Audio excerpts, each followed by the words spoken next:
Este Shabbat tenemos la parashá quizá, que nos va a hablar de cuál es el camino al ingreso de los cielos. Primero les voy a contar rápidamente los puntos centrales, y después vamos a aprender dos enseñanzas divididas. Dios le dice a Moshe que se junte medio shekel por cada hombre mayor de 20 años. Mayor de 20 años porque a los 20 años ya estaba preparado el hombre para ir a la guerra. Y con el medio shekel se hicieron los zócalos del Mishkan. El Mishkan, el tabernáculo, tenía doble función. La primera, la de recibir los sacrificios. Pero cuando se llevaba el sacrificio, lo vamos a ver para allá Baikla, dentro de 2 semanas, cuando se llevaba el sacrificio, se decía cuál era el error que se había cometido.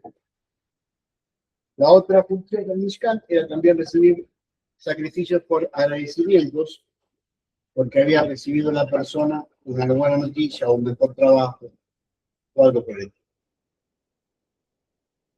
También se cita la construcción de la pila de cobre, donde los sacerdotes se lavaban las manos y los pies antes de realizar el servicio. Les recuerdo que en Yeshua con sus discípulos, el último Pesaj que estuvo con ellos, le lavó los pies.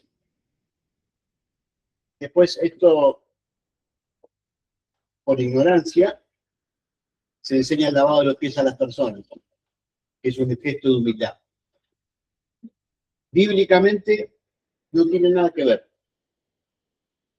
Cuando Pedro le dice a Yeshua, ¿cómo vos me vas a lavar los pies a mí? Yeshua, que era un rabino, estaba nombrando rabinos a sus discípulos. Entonces le dice, si no lo hago, no tendrás parte conmigo. Es decir, no vas a formar parte de mis discípulos. ¿Quiénes construyeron el Mishkan? Betzalel y Aholiab, con la siguiente característica. Betzalel era de la tribu de Judá, la más importante, y Aholiab de la tribu de Dan, la más pequeña. Lo que demuestra que no hay privilegios de unos con otros respecto al nacimiento. Tenían 2 cosas en particular, Betzalel y Aholiab: Jochma y Binah. Sabiduría e inteligencia para hacer el Mishkan. Les recuerdo que en la Kabbalah que hay 3 esferas superiores: Keter, Jochma y Binah, en ese orden. Keter, Jochma y Binah. Estas son las esferas superiores, a las cuales se accede cuando el Ruach HaKodesh está en el alma presente de la persona, pésimamente traducido como el Espíritu Santo, que es la conexión directa con la divinidad, y no un Dios o una parte de Dios, sino una conexión directa con la divinidad. Mientras pasaban estas cosas, Moshe no descendía del monte Sinaí. Había dicho una fecha en que iba a descender y no descendía. Entonces, como es muy conocido, le dijeron a Aarón, hacenos un Dios. Y entonces Aarón contestó, tráiganme los zarcillos de las mujeres, de los niños, y voy a hacerles un Dios. Lo echó en el fuego, y según el Midrash, surgió del fuego algo ya formado, que es un becerro. El becerro era adorado por los egipcios. Y entonces la gente dijo, estos son los dioses que nos sacaron de Egipto. E hicieron holocaustos, flamín, comieron, bebieron y practicaron el incesto. Todo paganismo absoluto. Sobre este suceso, la tradición rabínica se apoya en la interpretación del Midrash, que plantea que Aarón lo que estaba haciendo era ganar tiempo hasta que bajara Moshe. Cuando Moshe le preguntó a Aarón, ¿cómo hiciste esto? Es que la gente me lo pidió y vos no llegabas. Desde mi posición, se lavó las manos. Ellos me lo pidieron, se los hice. Israel en este momento era un pueblo bastante peculiar. Estaban demasiado acostumbrados a la idolatría y les costaba dejar eso. Cuando Dios le dice a Moshe lo que estaba pasando, Moshe rompe las tablas de la ley y baja. Y cuando va al Dios que crearon, lo puso en agua y le dio de beber a todos los hombres. Murieron 3.000 personas. La tribu que se puso a defender ayer fue la tribu de Leví. Y ahora en más, el sacerdocio iba a estar acompañado por la tribu de los levitas. Sumergir las cenizas del becerro en agua, darlo, nos recuerda a Sotá, que era lo que tenían que pasar las mujeres cuando eran denunciadas por sus maridos de que habían cometido adulterio. En resumidas cuentas, lo que sucedió aquí es que un grupo de personas cometieron idolatría directa. Por favor. Ahora bien, ¿qué le dice Moshe a Dios? Bórrame del libro de la vida, pero no destruyas a este pueblo. Es la primera vez que queda muy establecido que ahora es Moshe el que se hace cargo de la situación. Hasta este momento, Dios le había hablado, le había dicho lo que tenía que hacer su alma, cuál era el trabajo que le correspondía, cómo lo iba a hacer, que Dios lo iba a acompañar siempre. Pero en este momento, ya Dios no le está pidiendo algo o dándole un trabajo a Moshe. Es Moshe el que dice, no destruyas a este pueblo, bórrame a mí del libro de la vida. De lo cual surge que hay un libro de la vida, que es donde somos inscritos todos los años en Yom Kippur. Entonces, Moshe le muestra sus atributos, sus 3 atributos, y Moshe vuelve a subir al monte Sinaí y está 40 días y 40 noches sin agua ni comida, y Dios le vuelve a entregar las tablas donde estaban los 10 mandamientos. Cuando desciende, sucede algo muy extraño. El rostro de Moshe irradiaba luz. Entonces, cuando él se da cuenta de lo que estaba pasando, se pone un velo. Esto es muy interesante. Irradiar, en hebreo, es keren, que significa resplandor. Pero la religión occidental, que es pagana, lo definió como cuernos. De ahí, las estatuas que se ven de Moshe tienen 2 cuernos, que no es un regalo. Eso implica que Moshe pertenece al diablo.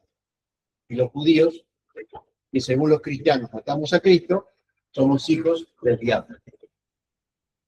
Pero como le tienen que dar base a lo que dicen, cambian la misma escritura y la interpretación y la lectura de la escritura para darle base. En hebreo es muy simple, muy claro muy simple. Irradiaba luz de Moshe. Y ahora vamos a ver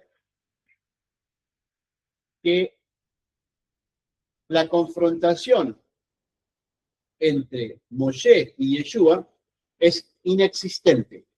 Simplemente es producto de la interpretación de la religión occidental.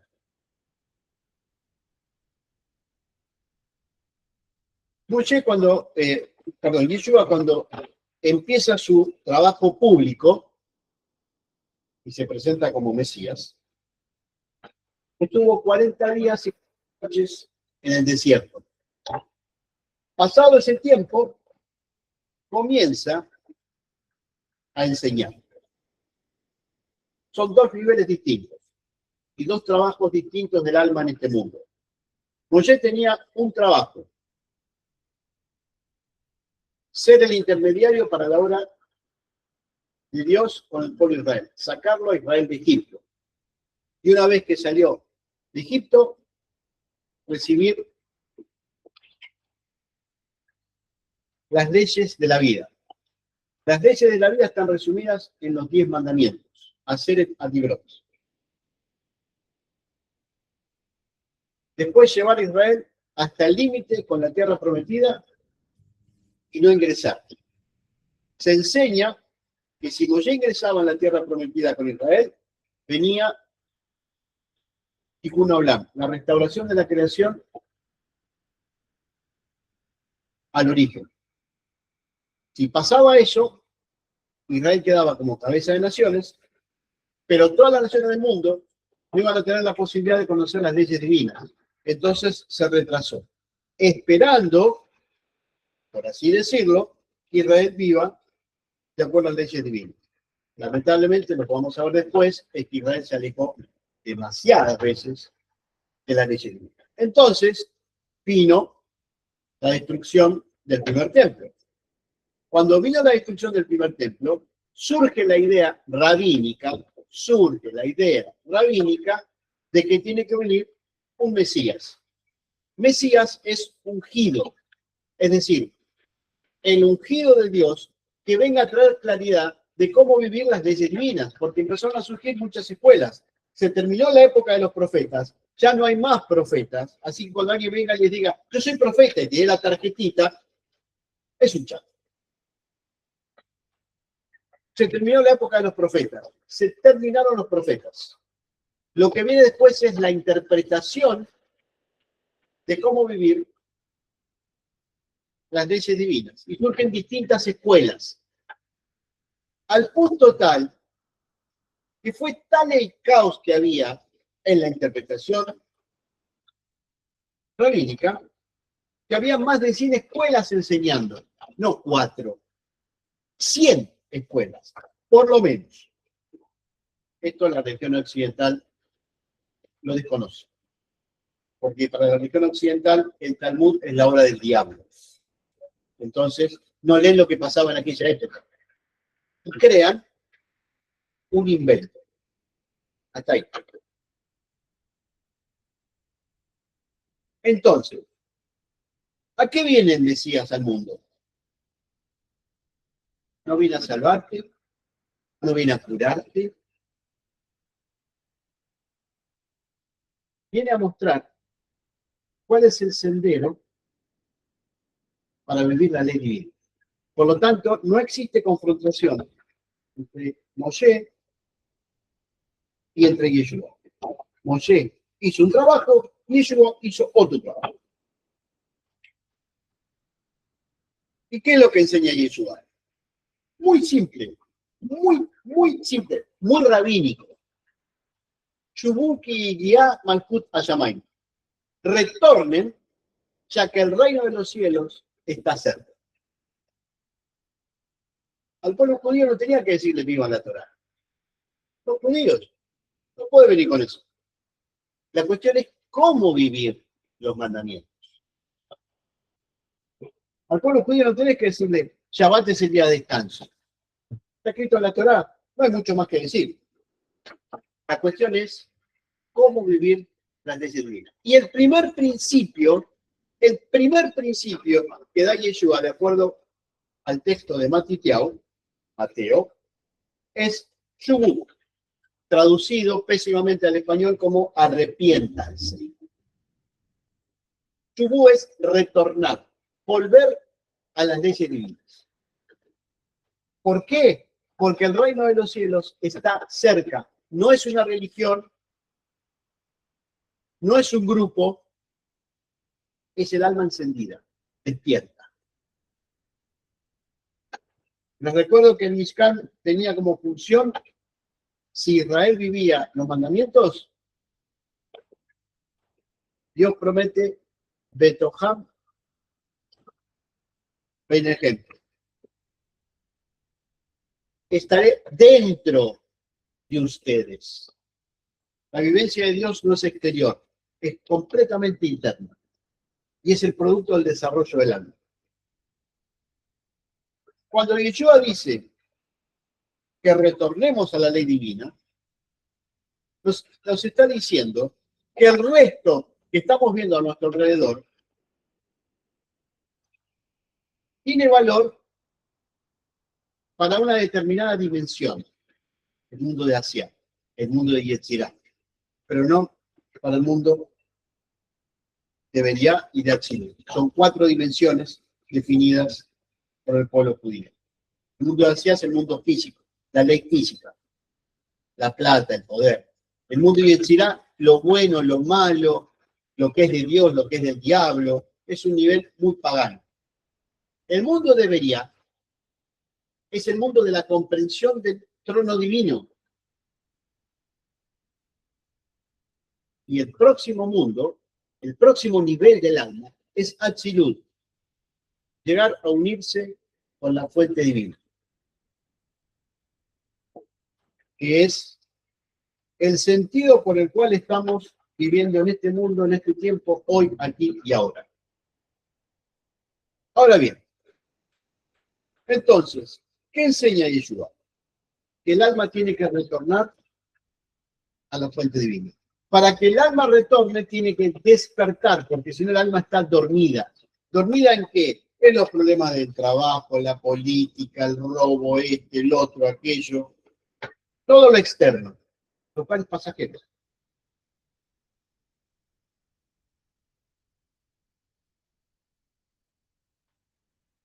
Lo que despierta es el corazón, cuando el alma despierta. Y les recuerdo que el corazón no es el amor, eso es religión griega. El corazón es el centro de la intención, la kavaná. Despierta. Cuando el alma despierta, encuentra una diferencia entre lo que siente que hay que hacer, que hay que creer, que hay que pensar, y lo que ve afuera. Ahí hay que tomar decisiones muy precisas.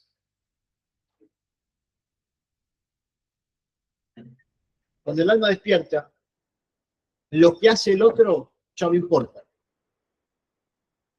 Hace lo que hace, tiene valor lo que hace el alma que despertó. Son valores diferentes. Entonces te vas a encontrar haciendo el bien a personas que son malas, definidas como malas. En realidad no son malas, están en un nivel que no pueden ver en un nivel superior. ¿Por qué pasa esto? Porque hay mucho egoísmo. Y el egoísmo lleva a la no presencia divina, denominada oscuridad. La otra cosa que nos enseña Yeshua, muy simple. Yeshua no llama a determinadas personas, sino a todos. Lo que implica que el gobierno de Dios, el reino de los cielos, en el alma, no distingue ni clase social, ni preparación, ni estudios, ni dinero, ni pobreza. Es para las almas. Cada alma vive la experiencia por la cual vino este mundo. A todas las almas les está abierta la posibilidad de despertar. En el reino de los cielos, por lo tanto, hay ricos y pobres, pero que no depende del dinero ni la posición social que tenés, sino de lo que tenían Aholiab y Betzalel, Biná y Jochma, sabiduría e inteligencia. ¿Qué es lo que despierta a Keter? Keter es la corona, lo que te permite ir directamente con la fuente divina. A Yeshua le preguntaron, ¿quién es el mayor del reino del cielo? Esto ya lo enseñé. Y cuando estaban todos sus discípulos, que recién estaban aprendiendo lo que Yeshua les estaba enseñando, les hizo traer un niño y les dijo, el que tenga el corazón como un niño, es decir, el que tenga el corazón humilde como un niño. La humildad del corazón es que logremos descender el Yetzer Hara, el impulso del mal, y logremos desarrollar el Yetzer Hatov, el impulso del bien. Pero hay algo más con lo que quiero finalizar hoy. A Yeshua le iban a preguntar fariseos, saduceos, escribas. Le iban a preguntar qué señal daba de que él era el Mesías. Aquí hay que dividir otra vez entre Yeshua, que fue un judío, que es un judío, que habló al pueblo judío en Israel, y la religión occidental. Para la religión occidental lo iban a tentar. El que te tienta es el diablo, los judíos son hijos del diablo, lo tentaban a Cristo. Y ahí se formó toda una religión. En el pueblo de Israel, el pedido de una señal es otra cosa. La señal demuestra que el que habla es el representante de Dios. Esa es la señal. Y continuamente se le pide a los grandes maestros una enseñanza que demuestre que está por encima de ellos, entonces se sentaban a escuchar. A Moshe le pidieron señales. Esto es un problema de judíos entre judíos. Y entonces, Yeshua les contestó. Esa era una generación perversa. ¿Por qué era una generación perversa? Y esto nos une a la generación del becerro de oro. Porque eran tantas las disputas en cuanto a la interpretación de la Torá, que ya había odio entre las escuelas, a ver quién tenía la interpretación correcta. Eso llevó a la destrucción del segundo templo. Dios envió al alma del Mesías para ver si Israel recapacitaba y el segundo templo no era destruido. Pero rechazaron los cimientos mismos de la Torá.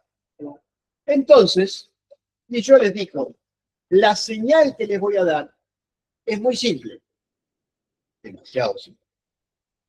La del profeta Jonás. ¿Cuál es la del profeta Jonás? Jonás estuvo dentro del pez durante 3 días y 3 noches y le dijo a Dios, si me sacas, te voy a hacer sacrificio. En realidad dice Shlamim. Shlamim es un sacrificio de amor en donde hay 3 invitados. Dios, el sacerdote y la persona que hace el sacrificio, porque se unen las partes. ¿Qué tenía que hacer Jonás? Ir a Nínive y decir a Nínive que iba a ser destruida si no cambiaban sus caminos. ¿Qué hicieron en Nínive? Reconocieron que no actuaban de acuerdo a la ley divina y entonces fueron perdonados por Dios. Después Jonás soy un poco. No, si merecen el castigo y vos lo perdonás, claro, los he perdonado porque hicieron teshuvá y retornaron al camino de la vida. Esa es la señal que le mostró Yeshua a esa generación.